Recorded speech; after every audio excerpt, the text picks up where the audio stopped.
అందరికీ నమస్కారం అండి. మన వారాహి నమస్కారం చేసుకుంటూ ఈ వీడియో ఆరంభిస్తున్నాను. ఇక ఈరోజుటి వీడియోలో మన కోసం అమ్మవారు ఏం చెబుతున్నారు అంటే, బిడ్డ నీకోసమే ఈ వాక్కు. కనిపిస్తున్న ఈ 2 పువ్వులలో ఒక పువ్వు తాకు. నీకు ఎలాంటి శుభవార్తని ఈ తల్లి అందజేస్తానో విను అని అమ్మవారు మన ముందు ఒక 2 పువ్వులు ఉంచారండి. రోజా పువ్వు, అలాగే మందార పువ్వు. ఈ 2 పువ్వుల్లో ఒక పువ్వు తాకు తల్లి, నీకు ఎలాంటి శుభవార్త ఈ తల్లి అందజేస్తానో విను అని. ఇక ఏం ఆలోచించకుండా ఒక్కసారి ఈ పుష్పాలను తాకండి ఫ్రెండ్స్. మీరు అనుకున్న ఎలాంటి శుభవార్త అమ్మవారు అందిస్తుందో మీరే తెలుసుకోండి. ఇక అమ్మ వాక్కు వినబోయే ముందు మన ఛానల్ ఎవరైనా ఫస్ట్ టైం చూస్తున్నట్లయితే సబ్స్క్రైబ్ చేసుకోండి.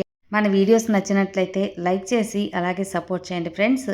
మంచి జాతకం చూపించుకోవాలి అనుకుంటే మాత్రం మనకు తెలిసిన ఒక గురువుగారు ఉన్నారండి, శ్రీనివాసరాజు గారు.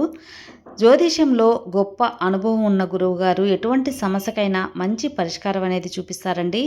మీరు ఫోన్ కాల్ ద్వారా గురువుగారిని సంప్రదిస్తే చాలు, మీ సమస్య అయితే ప్రాబ్లం అయితే తీరిపోయినట్టే. ఇక గురువుగారిని సంప్రదించవలసిన నంబర్ 96630644. ఈ నంబర్కి కాల్ చేశారంటే మీ ఎలాంటి సమస్య అయినా సరే తీరిపోయినట్టేనండి. అది ప్రేమ, పెళ్ళి, విద్య, ఉద్యోగం, సంతాన సమస్యలు, రాజకీయ సమస్యలు, వ్యవసాయ సమస్యలు, ఇక ధనం నిలకడగా లేదు, మాకు ఏది కూడా కలిసి రావటం లేదు, ఇంట్లో అనేది మనశ్శాంతి లేకుండా పోయింది, మా పిల్లలకి పెళ్ళి రావటం లేదు, జాతక దోషాలు, అలాగే వాస్తు దోషాలు, ఇలా ఎటువంటి దోషాలు కూడా గురువుగారు చేసే పూజల ద్వారా, పరిహారాల ద్వారా ఆ దోషాలు అయితే తొలగింపబడతాయండి. అంతేకాకుండా స్త్రీ పురుష వశీకరణ కూడా చేయబడును. మీరు చేయవలసిందల్లా స్క్రీన్ మీద కనిపిస్తున్న నంబర్కి కాల్ చేసి మీ ప్రాబ్లం ఎలాంటిదైనా సరే తీర్చుకోండి ఫ్రెండ్స్. ఇక ఈరోజు అమ్మవారు మన కోసం మంచి వాక్ అనేది తీసుకొచ్చారు. బిడ్డ, నన్ను తలుచుకొని వీటిలో ఏదో ఒకటి అనేది తాకు. ఒక పుష్పాన్ని తాకు తల్లి, అది మందార పువ్వా లేదా రోజా పువ్వా, ఏదైనా ఒక పువ్వుని తాకు. నీకు ఎలాంటి శుభవార్తను ఈ తల్లి అందజేస్తుందో ఈ అమ్మ మాటల్లో విను. ఈ అమ్మవారిని ఎవరైతే మనస్ఫూర్తిగా నమ్ముతారో, ఈ సందేశాన్ని ఎవరైతే చూస్తారో నా అనుగ్రహం వారికి ఉన్నట్టే. ఈ అమ్మ రూపాన్ని స్మరించుకొని రెండిట్లో ఒక పువ్వునైతే తాకమ్మా. నీకు ఎలాంటి శుభవార్త రాబోతుందో ఈ అమ్మ మాటల్లో విను. నీకు ఎలాంటి వాక్కును అందించబోతున్నానో స్వయంగా ఈ అమ్మ మాటల్లో నువ్వు తెలుసుకో తల్లి. ఖచ్చితంగా ఒక పువ్వు తాకావు కదా. ఇక ముందుగా మొట్టమొదటి పువ్వు ఎవరైతే తాకారో ఇక వాళ్ళకి ఈ అమ్మ ఎలాంటి సందేశాన్ని అందిస్తున్నాను అంటే, మొట్టమొదటిది మందార పువ్వు. మందార పువ్వు తాకిన నా భక్తులందరికీ, నా బిడ్డలందరికీ నేను అందిస్తున్న వాక్కు ఇదే. నీకు అదృష్టమైతే నిన్ను వరించబోతుంది బిడ్డ. అంటే మందార పువ్వు తాకిన ఈ వారాహి భక్తులు ఎవరైతే ఉన్నారో వారిని అదృష్టం వరించబోతుంది. ఇందులో ఎలాంటి సందేహము లేదు. నువ్వు సందేహించనే అవసరం లేదు. నువ్వు నన్ను నమ్మి ఈ పువ్వును తాకావు కదా, నీ జీవితంలో ఈ మందార పువ్వులానే వికసించబోతుంది. మంచి పుష్పంలా నీ జీవితం వికసిస్తుంది. నీ కోసం నేను తీసుకొచ్చిన ఈ సందేశం చాలా మంచి తల్లి. నీ మనసులో ఉన్న కోరిక తీరాలి అని వేచి ఉన్నావు. ఇక నీ మనస్సు నిండుగా ఉండబోతుంది. ఆ కోరిక నెరవేరబోతుంది. నీ మనసుకి ఆనందం కలిగించేలా నేను ఈ వాక్కును నీకు అందించబోతున్నాను. విని హాయిగా నిద్రించు. రేపు అందమైన రోజుగా ఈ ఎర్రటి మందార పువ్వులా నీ జీవితం వికసించబోతుందమ్మా. నీ దగ్గర ఒక విషయం ఈరోజు చెప్పే తీరాలి బిడ్డ. అది నువ్వు వినాల్సిన అవసరం ఎంతైనా ఉంది. మనసు అనేది ప్రశాంతంగా ఉండే కాలం నీకు రాబోతుంది. సంతోషకరమైన జీవితం నువ్వు అందుకోబోతున్నావు. నీ ప్రకాశవంతమైన కాలం వచ్చేసిందమ్మా. ఇక నువ్వు చేయాల్సింది చెయ్యి. నీకు ఫలితం అందించేది నేను. నీ కోరికలు ఒకటి తర్వాత మరొకటి, నీ మనసులో ఉన్నవన్నీ కూడా నేను నెరవేరుస్తాను కదా. నువ్వు ఎదుర్కొంటున్న ఓటములు, కష్టాలు అన్నీ పోయి దుఃఖాలన్నీ తీరి ఆనందం, సంతోషం నీ వెంట, నీ నట్టింట్లో తాండవం చేయబోతుంది. నిన్ను కాపాడుతున్నది ఎవరు? ఈ వారాహి అమ్మ కదూ. అది నీకు తెలుసు కదా. ఇప్పుడు నీ కష్టాన్ని దూరం చేయటానికి నేనే వచ్చాను. ధైర్యంగా ఉండు బిడ్డ. ఈ అమ్మ నాతో ఉంది అని ప్రశాంతంగా, నిబ్బలంగా గుండె మీద చెయ్యేసుకొని ఉండు. అందరూ నీ మనసును గాయపరిచేలా ఉంటారు. అలా గాయపరిచినా సరే వారి మాటలకు నువ్వు గాయపడద్దు. అస్సలు పట్టించుకోవద్దు. అలాంటి వారి నుంచి వీలైనంత దూరంగా ఉండు. చెడు నీ దగ్గరకు రానివ్వకుండా నేను చేస్తాను కదా. నువ్వు నీ వల్ల అయినంతలో ఇతరులకి సాయం చేస్తూ అంతే చాలు. అందుకైన ప్రతిఫలం నువ్వు ఎదురు చూడని విధంగా రెట్టింపులు నేను అందిస్తాను. నువ్వు ఒక పని చేస్తే దానికి 100 రెట్లు ఫలితాన్ని ఈ అమ్మ నీకు అందిస్తాను. ఈ వారాహి తల్లి నీ కష్టమంతా ఆఖరి ఘట్టానికి తెచ్చేశాను. నేను చెప్పేది ఒక్కటే, లేని వారికి సహాయం చెయ్యి, మూగ ప్రాణుల్ని ఆదరించు, ఆహారం పెట్టు, కుదరలేదా వాళ్ళ కోసం మంచిగా ఉండాలని ఈ అమ్మ దగ్గర ప్రార్థించు. నువ్వు చేయాల్సింది ఇంతే. ఏ పనికైనా ఏ జీవికైనా మంచి కోరిన వారికి భగవంతుడు అన్నీ అందిస్తాడు, ఇందులో సందేహం లేదు. జవిరి మరీ నీకు అందచేస్తాడు భగవంతుడు. ఇవన్నీ ఎందుకు చెబుతున్నాను అంటే, నీ లైఫ్లో ఉన్న చిక్కులన్నీ పోయి నీ మంచి కాలం ఆరంభం అవ్వాలి అంటే కొన్ని కర్మఫలాలు తీరాలి. అవి కూడా తీరిపోవాలంటే నీ జీవితం సంతోషంగా ఉండాలి అని నువ్వే నిర్ణయం తీసుకోవాలమ్మా. నీ జీవితాంతం సిరి సంపదలతో నిండుగా ఉండబోతుంది.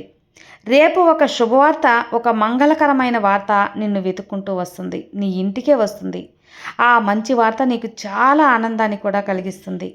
నీ మనసులో ఒకటి మెదులుతూ ఉంది కదా, ఆ విషయం నాకు తెలుసు. నీ మనసులో ఉన్న ప్రతి ఒక్క విషయం తెలుసు. ఆ శోధన మొత్తం కూడా తీరిపోతుందమ్మా. ఇదంతా జరిగేదంతా కూడా నీ మంచికే అని అనుకో. ప్రశాంతంగా ఉండు. నిజం తెలుసుకో, నిజాన్ని ఒప్పుకో. కేవలం నిజాన్ని మాత్రమే ఆదరించు. నిజం తెలుసుకునే కాలం అతి త్వరలోనే నీకు వస్తుంది. అంటే ఈ అమ్మ నీకు ఎలాంటి అద్భుతాన్ని అందిస్తాను అని ఒక సంతోషకరమైన వార్త నువ్వు వింటావు. అది నువ్వు నా దగ్గర ప్రార్థన పెట్టింది, నువ్వు కోరుకున్నది, నీ మనసుకి ఇష్టమైనది. నా దగ్గర ప్రార్థన పెట్టి నువ్వు ఎంతగానో వేడుకున్నావు కదా, ఇక అది ఇప్పుడు జరగబోతుంది. ఈ అమ్మ దగ్గరుండి మరీ జరిపించబోతుందమ్మా. నిన్ను నేను అర్థం చేసుకుంటాను, అర్థం చేసుకున్నాను కాబట్టే నువ్వు సంతోషంగా ఉండగలుగుతున్నావు. మంచి సందర్భాన్ని ఇస్తాను, మంచి భవిష్యత్తును అందిస్తాను. ఇవన్నీ చేయటం తల్లిగా నా బాధ్యత కదా. నీ బాగోగులన్నీ చూడడం ఒక తల్లిగా నా పనే. అది నా పనే తల్లి. కాబట్టి ఏది కూడా వ్యతిరేకంగా మాత్రం అస్సలు అనుకోవద్దు. ఒకవేళ నీకు అనుకూలంగా జరగకపోయినా అది భవిష్యత్తులో నీకు సానుకూలంగా మారుతుంది. ఈ విషయం మర్చిపోకమ్మా. జరగబోయేదంతా నీ మంచి జీవితం కోసమే. నీ కర్మదోషాల సమయం తొలగిపోయింది కాబట్టి ఇక ఉత్సాహంగా మంచి దారిలో పడ్డావు. ఇక నీ మనసులో సందేహం అనేదే వద్దు. ఎలాంటి సందేహం సత్యరు లాంటి ఏమీ ఉండనివ్వకు. అన్నీ గెలుపు విజయాలు మాత్రమే నీ జీవితంలో చోటు చేసుకోవాలి. అన్నిటికీ అందుకు నీకు మంచి సమయం అనేది వచ్చేసిందని నేను చెబుతున్నాను కదా. నీ జీవితంలో కావాల్సింది నీ కోసం అలానే ఉంది. నువ్వు ఎదురు చూడని అదృష్టం నిన్ను వరించబోతుంది. నీకు కావలసిన మంచి వార్త విని ఆనందిస్తావు. ప్రశాంతంగా ఉండు. ఇక అదృష్ట తలుపులు నీకు తెరుచుకోబోతున్నాయి బిడ్డ. ఎలాంటి సమస్యలు ఉన్నా భయపడవద్దు. వాటికి పరిష్కారం ఈ తల్లి నేను చూపిస్తాను కదా. ఒక తలుపు మూసి ఉంచినా ఇంకొక తలుపు నీ కోసం ఎప్పుడూ తెరిచే ఉంటుంది. ద్రోహులు చుట్టూ ఉన్నారు, కానీ వాళ్ళని చూసి భయపడవద్దు. ఎలా అయినా సరే ఎదుర్కోవాలని మాత్రమే నువ్వు దృఢంగా సంకల్పించుకో. దీపం ఆరిపోయిందని బాధపడే బదులు మరొకసారి అన్ని దీపాలు వెలిగించుకో, వెలుగు నింపుకో. అప్పుడే నీ ఇంట్లో చీకటి పోయి వెలుగు వస్తుంది. ఆరిపోయిందని దిగులు పడితే అది వెలుతురు ఎలా వస్తుందో చెప్పు. పరిగెత్తు, నీ లక్ష్యాన్ని చేరే వరకు పరిగెత్తు. అందరూ కూడా నీ ఆలోచన గొప్పది అని నమ్మేంత వరకు పరిగెత్తు. నీవు లక్ష్యం అనేది సాధించే వరకు పరిగెత్తు. తప్పకుండా జీవితం మారుతుంది, మంచే జరుగుతుంది. ఇక ప్రశాంతంగా ఉండు బిడ్డ. మొదటి పువ్వు తాకిన అంటే ఎవరైతే మందార పువ్వు తాకారో వారికి అమ్మవారు ఇలా చెప్పారండి. ఇక రెండవ పువ్వు గులాబీ పువ్వు. గులాబీ తాకిన వారికి అమ్మవారు ఎలాంటి సందేశాన్ని తీసుకొచ్చారంటే, తల్లి నన్ను నమ్మి నువ్వు ఈ గులాబీని తాకావు కదమ్మా. ఈ సువాసనమైన గులాబీని తాకిన నీ జీవితం అద్భుతంగా బ్రహ్మాండంగా ఉండబోతుంది. కోట్లల్లో ఒకరికి దక్కే ఒక మంచి అదృష్టం కలిగిన నా బిడ్డకి నువ్వు అందుకో తల్లి. ఈ అదృష్టాన్ని అందుకో. అందుకే ఈ వాకు నువ్వు వింటున్నావు. కోట్లలో రాజయోగం ఎవరికైతే పట్టబోతుందో వాళ్ళకే ఈ యొక్క వాక్కు అందుతుంది. అది డబ్బు పరంగా అయినా సరే, ఆస్తి పరంగా అయినా సరే, ఏదైనా కావచ్చు. అది పరపతి పరంగా అయినా కావచ్చు, నీ విలువ పెరిగే విషయం కావచ్చు, నీకు రాజయోగం ఉంది కావచ్చు. నువ్వు అందరితో బాగుంటావు, అందరి మేలు కోరుకుంటావు, అందరూ కావాలని ఆరాటపడతావు. కానీ నీ వెనక నిన్ను మాట్లాడేది, నీకు వ్యతిరేకంగా ఉండే విధానం నీకు తెలిస్తే తట్టుకోలేవమ్మా. అందరూ మంచివారే అని నమ్మే మంచి మనసున్న బిడ్డవి నువ్వు. ఏమీ జరగదు. ఎవరైతే నిన్ను ఎదిరించి మాట్లాడతారో, ఎవరైతే నీకు వ్యతిరేకంగా ఉంటున్నారో వారినైనా నమ్మొచ్చేమో కానీ, నీ ముందొక మాట వెనకొక మాట మాట్లాడే వాళ్ళకి మాత్రం ఎప్పుడు కూడా నమ్మకం పెట్టుకోవద్దు. నువ్వు గుర్తుపెట్టుకోవాల్సిన విషయం, అలాంటి వాళ్ళని నీకు కనిపించేలా చేస్తాను. ఎవ్వరికి అన్యాయం తలవని నీకు ఎలాంటి ఆపద రాకుండా చేస్తాను. నువ్వు మంచి కోరే నీకు నిన్ను తక్కువ చేసి చూసేవారిని దూరంగా ఉండు. నీ బ్రతుకు నువ్వు బతుకుతూ నీవు ఆనందంగా బ్రతకాలి అనే ఒక ఉద్దేశంతో ఈ వాక్కు నీకు అందిస్తున్నానమ్మా. నిన్ను చూసి గర్వపడేలా, మెచ్చుకునేలా నీ భవిష్యత్తును నేను రాస్తాను కదా. నీ జీవితం గొప్ప స్థాయిలో ఉంటుంది. ఓటమి వచ్చినా సరే దాన్ని తట్టుకునే శక్తి ఈ తల్లి అందిస్తాను. ఎందుకంటే నువ్వు ఈ వారాహి బిడ్డవి. జీవితంలో ఓడిపోయినా సరే ఇతరులు నిన్ను చూసి చులకనగా చేసినా నువ్వు కృంగిపోయేంతగా ఇక్కడ బలహీనంగా ఉండకూడదు, ఉండలేవు. ఈ అమ్మ బలమంతా, ఈ అమ్మ శక్తి అంతా నీకు అప్పగిస్తాను. ఇప్పుడు ఏర్పడిన ఓటమి అనేది భయపడేందుకు కాదు, 100 రెట్లు ఉత్సాహాన్ని నీకు అందిస్తానమ్మా. అంచెలంచెలుగా ఎదిగే తోడు నేనుంటాను. నువ్వు కోరుకునే మార్పులు నీ జీవితంలోకి వస్తాయి. కాస్త కష్టపడు చాలు. కొద్దిగా సోమరిపోతతనం, బద్ధకం పక్కన పెట్టు. కష్టపడి ప్రయత్నించు. ఓపికగా ఉండు. నమ్మకంగా ఉండు. నమ్మకమే నిన్ను గెలిపిస్తుంది. నీకు కావలసిన మంచి స్థానం నీకు దక్కుతుంది. అంతేకాదమ్మా, నీ కోరిక కూడా తీరుతుంది. నిన్ను బాగాలేదు అనగానే ఏదో ఒక నష్టం నీకు కలిగిందని అపోహపడకు. నీకు నిన్న బాగా లేకపోతే రేపు బ్రహ్మాండంగా ఉంటుంది అని నమ్ము. అంతేకాని నిన్నటి గురించే బాధపడకు. ఒక్కసారి జరిగిపోయిన దాని గురించి ఆలోచిస్తూ ఉంటే ఏమీ రాదు. దిగులు, జబ్బు వచ్చినట్లు దిగులుగా ఉండకు. మనసులో ధైర్యాన్ని నింపుకో. కష్టాన్ని మనసులో నింపుకో. ధైర్యం అనే మాట నీ ఒంటి నిండా నింపుకో. అలాగే నమ్మకంతో ఉండు. నిన్ను నువ్వే మంచిగా బలంగా తీర్చిదిద్దుకో. అది శరీరమైనా సరే, నీ మెదడైనా సరే, దేని గురించి కూడా నువ్వు ఆలోచించకుండా కావలసిన శక్తిని అందిస్తడానికి నేను సిద్ధంగా ఉన్నానని గుర్తుపెట్టుకో బిడ్డ. కిందకు పోవాలి, ఓడిపోవాలి అనుకునేవారు ఎవ్వరు కూడా వారు అనుకున్నది జరగదమ్మా. మంచిని కోరేవారు మాత్రమే పైకి వస్తారు. ఎందుకంటే నీ ముందు నేనున్నాను కదా. ఈ వారాహిని దాటి నా భక్తుల్ని ఎవరైనా తాకగలరా? నీకు కావాల్సిన గెలుపు నేను అందిస్తాను. చిన్న చిన్న సమస్యలు వచ్చాయని, ఓడిపోయావని, జీవితమే అయిపోయింది, ఆరిపోయిందని అనుకోకు. ఇంకా నీ జీవితాల్లో సాధించాల్సింది చాలానే ఉంది. నువ్వు సాధించడానికి పుట్టిన ఈ వారాహి బిడ్డవి. ఏదైనా తప్పు చేస్తే ఎలాంటి ఆలోచన లేకుండా మన్నించేసేయి. ఎవరైనా సరే తప్పు చేస్తే నువ్వు మన్నించు.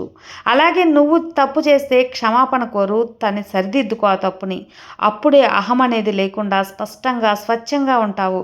ఒక్కటి గుర్తుపెట్టుకో భక్త, 1కి 2 సార్లు నువ్వు ఉండాలి. ఎందుకంటే నువ్వు క్షమిస్తూ ఉంటే పదే పదే తప్పులు చేస్తూ ఉంటారు. దానికి అర్థం ఉండదు. కాబట్టి నిన్ను అలక్ష్యం చేస్తున్నారని అర్థం చేసుకో. అలాంటి వారి నుంచి నువ్వే దూరంగా వచ్చేయి. ఇప్పుడు విధికి మించిన నీ కష్టాలు ఉన్నాయని నాకు తెలుసు, కానీ అవి నిరంతరం కాదని నువ్వు తెలుసుకో. వీటి నుంచి కాపాడేందుకు ఈ శక్తి స్వరూపిణి వారాహిని నీ వెంటే ఉంది అని గుర్తించు. నీకు కావలసిన సందేశాలన్నీ కూడా ఈ అమ్మ పంపుతూనే ఉంటాను. నిన్ను చుట్టుముట్టిన చెడు అంతా తొలగించేస్తాను. ఇక నీకు రాబోయేది అంతా కూడా రాజయోగమే బిడ్డ, రాజయోగమే. ఈ విషయం తెలుసుకో. నీకు కావాల్సిన ధనాన్ని, సంతోషాన్ని, సంపదని అంతా వరంగా అందిస్తాను. ప్రశాంతంగా ఉండు. ఎలాంటి దిగులు పెట్టుకోకు. నీ కన్నీరు మొత్తం కూడా ముత్యాలా మారి బంగారుమయంగా నీ జీవితాన్ని మారుస్తాను. ఇది ఈ అమ్మవాకు. రాజయోగాన్ని అందుకోవటానికి సిద్ధంగా ఉండు తల్లి. ఈ అమ్మవాకు నీకు శ్రీరామ రక్ష. ఈ గులాబీ పువ్వు తాకిన నీకు ఆ గులాబీ వల్లే అందంగా, ఆనందంగా, సువాసనాభరితంగా, అందరూ ఇష్టపడేలా, అందరూ మెచ్చుకునేలా నీ జీవితం తీర్చిదిద్దుతాను. ఈ అమ్మ మాట పొల్లుపోకుండా జరుగుతుంది. నిశ్చింతగా ఉండు. అంతా మంచే జరుగుతుంది. సర్వే జనా సుఖినో భవంతు. జై వారాహి.